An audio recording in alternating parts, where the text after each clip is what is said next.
对，这个疼的过程有什么好办法？这个过程就是你刚才这个讲特别对，就是实际上升华是一种，但是最重要的就来自于朋友。如果你当时旅行当中有一个同伴，你这事儿就好很多。就是我包括有些案件，我都觉得这个就大学生哈，有的那种就是因为谈恋爱失恋最后怎么样的，或者和跟同学吵架最后怎么样的，我就讲他如果身边有一些比较明白的兄长，就能把他带出来。这个同样就是心理学，还有一些故事挺逗的，就是一个大学生也是这种恋爱，他恋还不像这样，他是单相思，你知道单相思也很痛苦，是，然后爱那个女孩爱得不行，但又不敢表达，怎么办呢？就那女孩到哪儿他就到哪儿，然后女孩上什么课他就上什么课，他老斜坐着，他斜坐着不看吗？看又怕周围人盯着他，然后又怕老师发现他，最后他痛苦不堪，去找心理医生说这怎么办？心理医生特别可爱，他说我是不是？他问医生说我是不是变态？我是不是心理不正常？然后这医生就带他到了一个那个食堂门口，说你随便叫过来3个人，就是一个一个叫过来。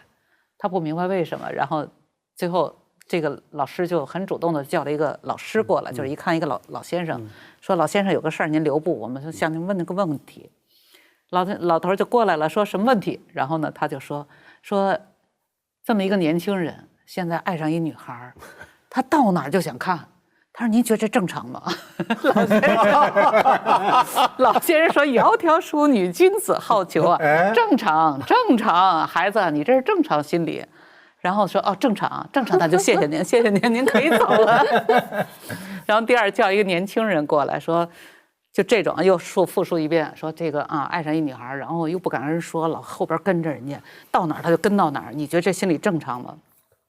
结果那男孩说：“哎，都这样，我们宿舍一拨人就研究这个谁谁漂亮怎么去啊？这没办法接近他。然后呢，这个说哦，你们还不光那什么有这爱，还讨论怎么讨论法，然后就说了一些，说哦是这样，说你跟人讨论过吗？没有。”他其实要讨论了，这事儿就没了。然后呢，说谢谢您，您走了。第3个，这老师自己召唤一女孩过来，说有这么个情况，你觉得这男的老在后边讨厌不讨厌？是不是变态？这女孩说：“都什么年代了啊，爱怎么爱就怎么爱去，你大胆的向他表白。”哎，结果说完3个人走，老师在问他说：“他们3个都认为是正常，你现在觉得你正常吗？”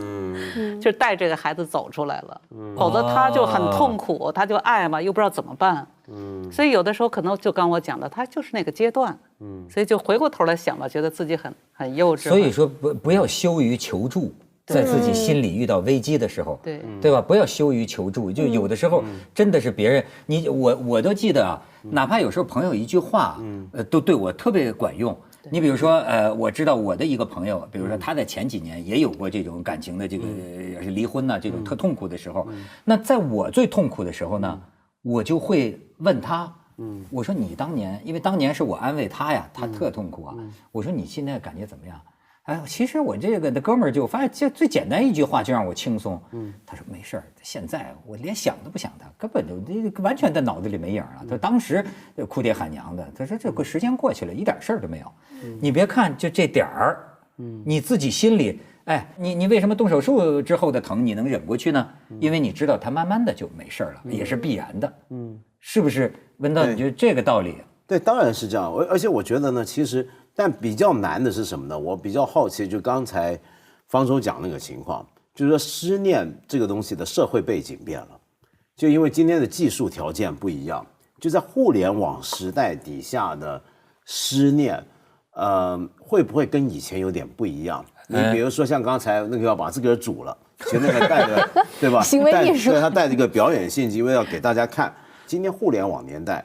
我们有那么多的社交工具，有那么多的共享的东西，在这个情况下，好像第一你是斩不断离不开，第二就是很多人今天的自我，我觉得我不是读心理学大外行，但我觉得今天很多人的自我有点问题，自我建设，他把这个自我跟他在网上那个投射是捆绑在一起的，所以很多人他的思念变成一种，我见过现在一些人他的思念会变成一种表演。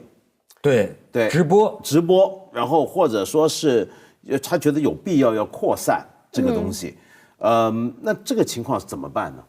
他这个在人的心理当中嘛，他实际上是一个视角的问题，就是说他感受更多自己的东西的时候，他往往就是您刚刚讲的这个我就大了，这个我一大呢，就外边的东西就进不来了，看不见了。所以这时候特别需要别人的一个视角来告诉他，这个别人的视角，这是一个就是比如对不同的一个角度，最重要的是一个时间的视角。所以我说，人在成长过程当中最好要有忘年交，就是找一个比你大个10岁左右的，做一个朋友。这样的话呢，他就是人生的很多东西在你之前经历过来人，他可能一句话就把你点醒了。那原来就是咱们那个04年那个云大的那个马某这个杀同学的案件，我不是讲了吗？他实际上就是一个隐私的问题，但是他遮不住了，然后被同学说出来了，所以他可能就受不了了。其实这时候旁边有一个大哥说：“哎呀，这种事儿算什么事儿？男人嘛啊，都有犯错的时候。你看什么样的一个很有名的人物，还有这种事儿呢？”他可能就会觉得这是一个很常见的，就刚才我讲那老师一带的说那3个人一看你这都算正常，对吧？所以呢，这种情况就是别人的视角给了你的时候，你才知道不是这么回事儿。就比如说我们看照片吧，你这一摞的人，每个人看照片先看谁？一定先找自己。所以呢，在你来看这是一个很大的事儿，但在别人来看，人都看自己的话，没工夫看你。所以呢，这时候当你明白了，就是你觉得这事儿很大，别人可能不一定觉得很大，所以别人有的时候从别的角度一句话可能就很带出你来了。另外就是，这人真的是有一种很深的执着，就是我觉得，你比如说好莱坞有个喜剧演员叫Jim Carrey，Jim Carrey 曾经出现过嘛，他的女朋友就自杀了，对，就把那个Jim Carrey的安眠药全拿过来就吃了，两个人好了3年，中间分分合合多次。最后，他这个女朋友的这个遗言就是说我那大概意思就是说，我知道我能挺过去，他说但是这次我累了，就那意思，他尝试过，一个人这么生活，但是这种您觉得是畸形吗？就是说，他把他所有的东西寄托在一个人，也就是说，就是说他可以断定，我再也找不到比他好的了，或者说我像这么爱他的人了。以至于我接下来活的没有意义。我认为这应该是可能跟他的经历有关。就是人在情感当中，就是人缺什么他会找什么。所以有些人他可能比如说他从小没有父亲，所以他会早恋找一个男人，这时候他可能找的那个男人往往就岁数特别大。所以像这种就把自己的生命都系在别人身上的话，他应该是属于就是他的依恋这个情感发展的不好。这跟父母从小的关系有关吗？对，就早年的这种，因为我觉得一个人吧，他在成熟过程当中，他越自信的时候，他越能够独处。就是越不自信的人，他才需要一个人不能离开他。等于这个人在他身边证明他的一种存在，所以他实际上是要获得这种关系，而不是说。所以我有时候跟一些人谈这个话，我也讲，我说其实我们来到这世界上都是自己。就是你在20岁之前，大多数都是就是单的嘛，然后可能到晚年也不一定2个人能同时走。是啊，所以你还会有相当一段时间，你再爱的人也不一定2人同时走。那种情况都是一个人来一个人去。对，所以我就觉得人要想明白在什么呢？就是你首先是一个独立的人，然后在这个过程当中就要相信缘分，有缘分的话，2个人就很好的在一起。其实我觉得好的婚姻就是亲人的关系，它不光是一个爱的关系，所以真的爱得要死要活的，我觉得那都属于就是他的一种感受的东西，并不是真实的。就真实的是2个人在一起，比如你也看报，我也看报，咱俩不说话，但我就愿意跟你一块看报，这才是一种真的东西。相反，就是说一天到晚你和我的就说一种话或者表示什么。但我还挺享受，就是表演性质。您刚刚讲，我还挺享受那种疯狂爱恋的那种感觉，因为我后来发现，其实从写文章、从文学角度来说，就是有2件事特别能够刺激你一瞬间的成长，就是你一瞬间你发现你对自己的了解多了很多。一个是近距离的观察亲人的死亡，就这个东西对你的刺激以及你一夜之间成长的速度是巨大的。还有一个就是疯狂的爱恋，就你睡不着觉，吃不下饭，就这个东西它可能一生只能有一次，但是我觉得反正我自己因为发生在我身上很稀少，但我觉得我很享受。多长时间？大概长达3-4个月的时间吧，就是睡不着觉，然后就开始想思念什么的。我自己很沉浸这种状态，我好像发现了自己的新技能一样。那比如说到3个月的时候，夸他这哥们儿走了，消失了，那消失不行，我得给我个理由。我是那种秋菊型的，你得给我说清楚是不是我不好。就当我发现不是我不好的时候，我就没问题了。所以可能本质上还是一种自恋，就是我不能让对方，就对我来说，失恋最大的摧毁是一个自信的摧毁。哦，你说这个人还挺成熟的，就是说什么呢？你知道吗？就是像我这个岁数的人。也会失恋呢，有意思吧？有意思吧？就是我们曾经有一个老哥们儿，他呢也没有那个婚娶，那么就是恋爱爱上一个年轻女孩子，你知道，你以为中年人没事儿吗？就是前些年就是说，哎说痛苦，这个女的跑了，大把的掉头发，我很长时间没见她，我说你怎么都秃了？中年人呢，40岁左右吧，40多来岁。就痛苦的大把掉头发，然后我说，哎，这还了得？这几个哥们儿就跟他做工作啊，就是到底这怎么回事？最后聊啊，聊到最后啊，就发现啊，实际这个中年人的这个失恋，他问题有点复杂，他为什么这样崩溃？这个过去我记得这个王朔还说小说里说过一句话，就崩溃就是因为想起了以前的历次崩溃，就是你知道吗？就是。最后就发现啊，他的这个失恋的痛苦，其实啊，我要叫我说为什么比年轻人了以前的痛苦，为什么比年轻人还狠呢？跟他的中年危机联系起来。对，你知道，因为人到中年呢，往往本身就面临着一个，就是说对自己的过去产生怀疑，对自己的未来没有信心，对未来没有信心，钱呢也没挣够，将来养老也不知道该怎么办。我做的这个工作现在正在被淘汰，年轻人都在超过我，我这个。本身在这个时候的一个中年人，你知道吗？他的爱情是他的一个救命稻草，对，他在这个里面是他生活的寄托，这个没了，实际上引发的是这个核爆，生活的崩塌，整个的崩溃。就实际上就像你说这个自信，他觉得那什么都完蛋了，对，什么都完蛋了。所以这个就是弗洛伊德在他那个精神神经症那边里讲过一句话。他说那个妄想就是咱们常常见的嫉妒妄想，说妄想实际上是一种自慰，就自我安慰，实际上是他内心的一种东西，然后呢，他把它迁移到别人身上去。所以呢，就是你刚说这一段是挺对的，也就是说，人在这个他在生活当中，如果出现这种情感上的挫折，一个很重要的问题不是说我不了解你为什么要跟我分手，实际上你不了解你自己，就是。比如说，我觉得在找对象当中，你得知道自己是一个什么样的人，你才能去准确的寻找对方。如果你完全不考虑自己，你就看上一个好的，你就想去追，这个成功率非常低。但我是觉得这个分手能不能走出来，跟分手的方式有没有关系？就比如说有些人他分手，刚刚李老师讲，比如说报复性的，会不会是比如说对方可能也没跟你提分手，但是就咣当一下直接带了一个新女朋友，他缺乏沟通，直接就是一个带着新女朋友，或者是他是一种指责性的分手，他就是说因为你这个也失败，你没钱没房没车没有前途，我会跟你分手。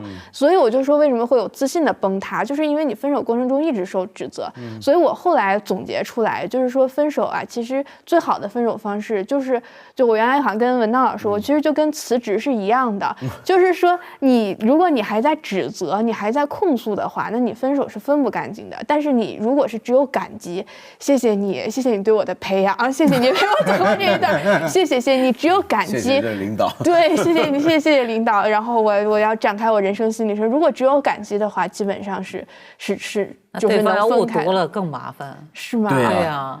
就是李老师，您觉得怎么样的分手方式是比较好、有理性的？哎呀，我觉得这个问题我没有太多的经验，而且我觉得我第一次跟人家分手也挺伤人的。是吗？我是觉得这种事要快刀斩乱麻，就是第一呢，就是在交往初期很多东西要分开。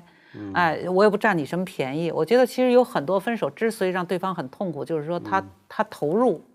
就是像我记得我80年代刚工作的时候，有一起特别大的案件，就是一个人他一天杀了12个人，然后当时这个正好在严打前后嘛，然后我们上边领导特别重视，说一定要调查这案件是不是对抗严打，结果后来发现就是一小木匠，他从小没有父母，四川人，然后呢学了一点手艺，然后就做木匠，那木匠就是挨家挨户走吧，挨村走，然后挣了点钱，那是几百块钱，相当于现在得几十万了，就是80年的改革开放初期嘛。结果呢，这村里呢就有一个女的，她呢有个女儿，她就想让这女儿跟她交朋友，然后呢，其实这小木匠特别矮，然后她实际上并不想让她跟她结婚，就是想把她钱拿过来。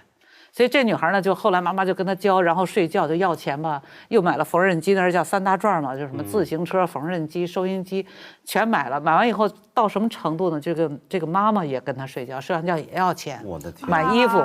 结果最后这小木匠基本把钱都花光了，然后这时候妈妈就把这女儿给介绍村里另外一男孩，俩人要结婚了。这小木匠一知道就火了以后就说你们可以结婚，你们把钱还给我。所以就像这种的，他就很多，就是我刚刚讲的，有些上当受骗型，女的是师身，男的是财师，就是像你这样的没有这方面损失，完全那是真的是情种。也就是说，但是就是很多分手不像人家是下了真本的，对，他有很多分手实际上涉及到血本无归。对呀，有些女孩是属于你被骗了，然后你又不跟我结婚了，然后男的呢是大多数都是失财，这个分手就很麻烦。没错，你知道我的听说有的那个就是老板，你知道吗？找一个女的。我也不知道怎么着，这个女的呢，好吧，又买房子又买地的，对吧？又买车的。结果这女的突然消失了，你知道吗？骗婚也没结婚，就这么好。最后呢，这个老板呢是怎么样讨回的财产呢？他起诉，您说这个告得入吗？他找的律师就说我才知道这还能打官司呢，说你情感诈骗，就拿出来，你看我给你买了这个，我给你买了这个，我给买了这个，但是呢，最后呢。而且这个女的走的也是决，就像李老师听了李老师的指导，快刀斩乱麻，就全拉黑了，找不着了。你说这老板想想这是怎么情况？这他能告吗？这个有啊，这个对。但是呢，像这种情况，像过去吧，像这种情况，他一般会说这个是你赠与的，还是说真的是对。如果是赠与的话，就很难要回来。对啊。但如果真的是为了婚姻的问题，他不是赠与了，那就可能还有一点希望。但是就看他有什么角度来证明他们俩当时是为了婚姻的来购的这个东西。哎呦，可是我觉得这还有一个问题，就是其实一个人无论怎么样，都不只是钱的投入啊，对男人来讲，而且是任何一个人都不应该单纯的把自己的快乐痛苦记在另一个人身上，尤其是欺骗的方式，尤其是欺骗方式，那是非常不正确的。也不能把自己的钱记在另一个人身上。对，就你，因为一个人大家都是独立完整的一个个人。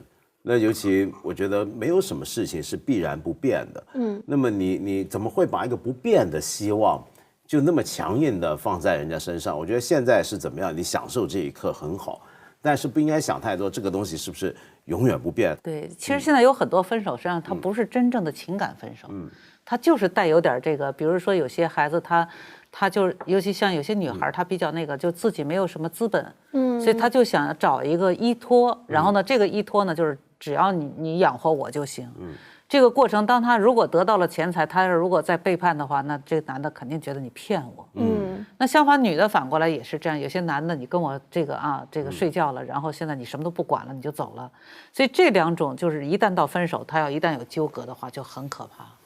哎，这真的是。这一掺和了经济关系啊，对，不仅是经济，我觉得包括还有时间上的投入。我经常看着身边的，比如尤其是女性朋友，她在一个错误的感情里，但她就是不分手，她就是一直拖着。其实就是因为她考虑到这个沉没成本，她觉得我已经跟他在一起5年了，这5年如果我跟他分手，就相当于打了水漂，就什么都没有。所以但是这个导致的结果就是他不断的在一个错误的事情上增加成本，到最后5年变成8年，8年变成10年，你最后想下船都不行了。就等一个不回家的人。对，他原因就是因为他觉得我这5年已经浪费出去了，我这个不能让我这5年是白费的。但我觉得你这可能导致一个更大的错误。哎，真的，你比如说这个女性心理咱不了解啊，对于一个女孩子来说，我就是甭管现在怎么说男女平等啊，可是我觉得，要是这个女孩，比如说从21岁。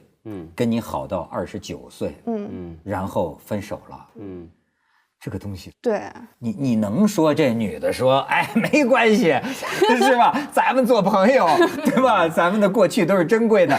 你真觉得对很难。反正因为我也经历过长时间恋爱，确实是有种觉得我到最后我总得图点啥吧，就是你要不然就觉得你看我的青春，还有一个就是可能性的丧失，就觉得我跟你这么长时间也有别人追求我啊，你看我也可以跟这个好，所以你或多或少就是还是会抱怨，以及你觉得那不行，我还要再等等看，我说不定能够等到什么。但是我后来就是觉得我这种心理是不好的，这种心理其实有点像就是想赢，我就想赢过对方，那这个其实就导致我不断的往在错误的地方投入错误的时间和精力，我就不如没有怨言，两个人就分手再见。那么要真是把这个青春年华给了这么一个男的，最后两个人毫无结果，这事儿女孩子该怎么看呢？但我觉得也有收获和成长，我自己就是我自己会这样，包括我妈从小也这样教育我，就你不要老觉得这个爱就是一种付出和被欺负，你就这个东西你获得的，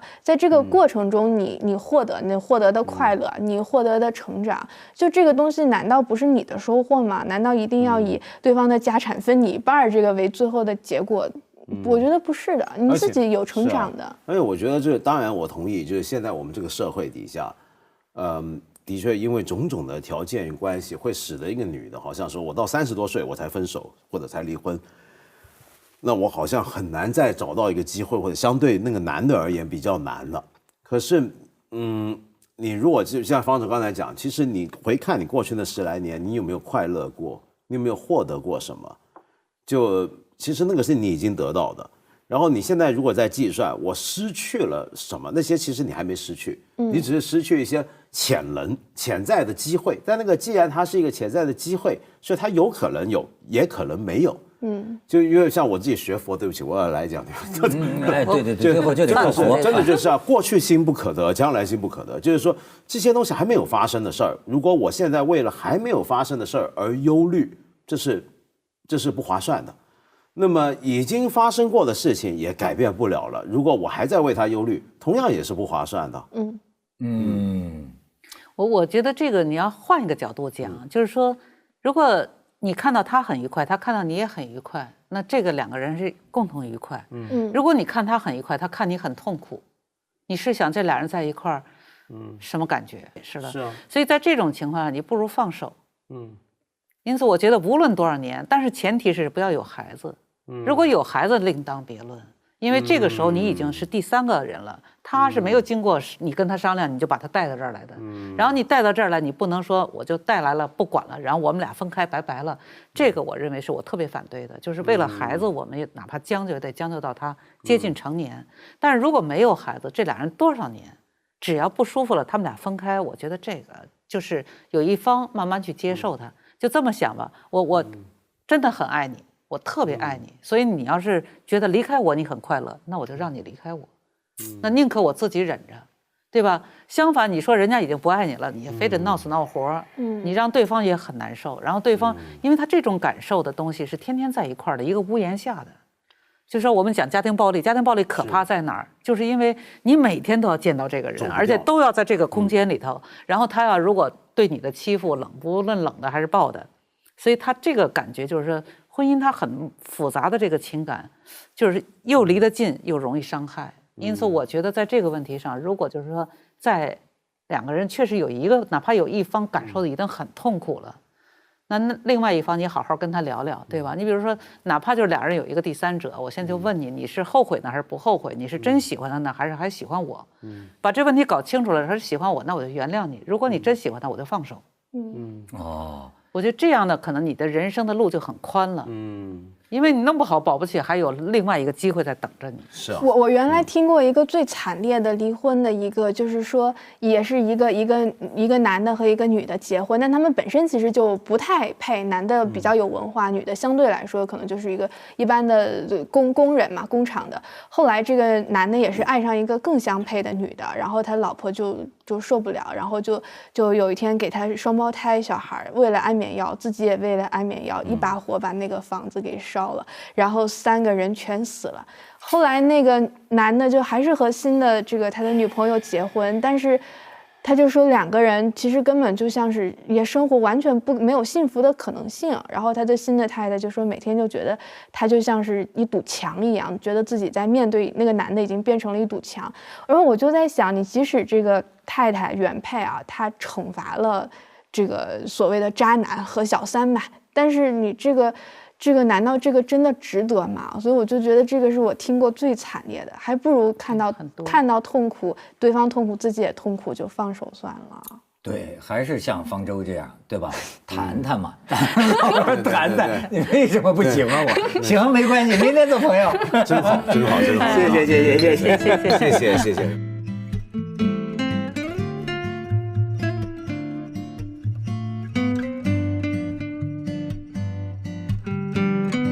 所以这个就是弗洛伊德在他那个精神神经症那边里讲过一句话，他说那个妄想就是咱们常常见的嫉妒妄想，说妄想实际上是一种自卫。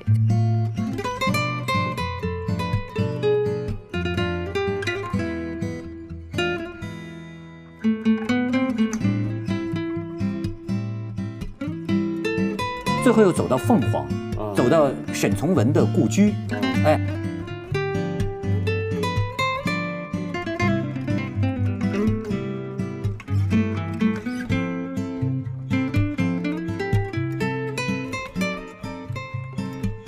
然后当时这个正好在严打前后嘛，然后我们上边领导特别重视。